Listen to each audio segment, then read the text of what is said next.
Hi everyone, in today's video I'll show you guys how you can log into your Amazon Prime with another account. Well, it's quite simple. All you have to do is open your Amazon Prime video first of all, and you can see I'm currently logged into this particular account. So first of all, I'll have to sign out. So simply tap on this profile icon and then tap on this gear-like icon.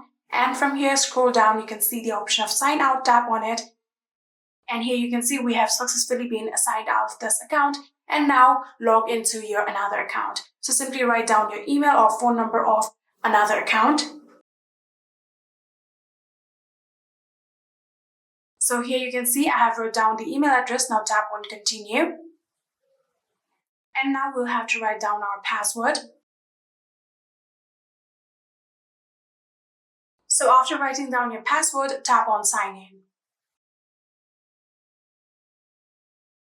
And here you can see we have successfully been logged into our another account. Now you can simply just choose the profile that you want to use, just like this.